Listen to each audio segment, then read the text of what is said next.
Hello everyone, and for today's quick tip, I'm gonna have a follow-up to my previous table video. Since you've been asking, I'm gonna show you how to create overstate for a column-based table. If you haven't seen my tutorial on responsive tables yet, check the link in the card and let's get right to it. I'll actually show you two methods of doing this. So the first one will be the atomic components of my table. So I have the table items, the columns, and the table itself. As you can see here, I removed the background color for these items and I'm using a fill for the entire table. What I would do for this over effect is actually to pick the first column, which is this draggable item here. You can do for all of them, but you just need one for this video. So that's what I'm going to show you. See the core element that is this drag icon here. So I'll create a duplicate of this, add this property of over, set this to off and this to on, and I'll change the background here for a nice off-white. So what I have to do now is to select my first option, hit prototype, and then add this interaction that will be while hovering.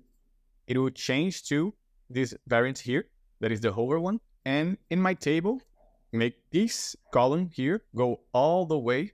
Then I need to select all the items inside. So I'll hit enter to select them all and change this to fill container.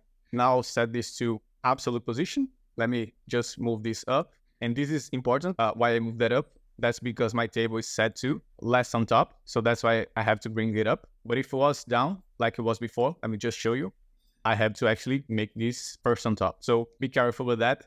Just bring it a bit to the side and make sure it has the same length of the entire table. Frame this. Let me see the prototype. And as you can see, I have a whole overstate taking over all my row. That is happening because this particular column here, it's set to have the same length as the entire table, while all these other cells have no background color. So that's why we can see through it. Okay, so this is the first method.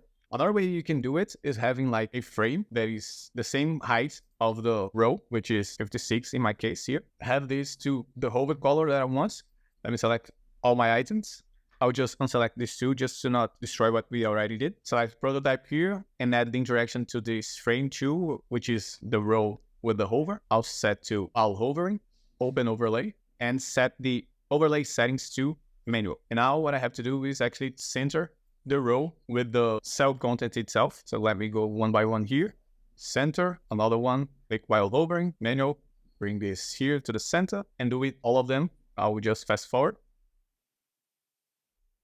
Okay, and last but not least, set this layer to set up pass-through to multiply, which is merging colors with the content below it. And then for this table, let me just delete this one that we are not using. So let me test this table now. And as you can see, when I hover over, I can see the effect that is actually making the entire cell a bit darker. Remember to make sure this table frame here is actually set to clip content to avoid row going beyond the limit that you want. So that's it. 2 methods for you to create a row hover in a column-based data table. I really hope it helps you in your future designs. If you have any more questions, doubts, or something you'd like to learn from me, please leave in the comments down below. Don't forget to hit the thumbs up button, subscribe to the channel for more, and I see you in the next video.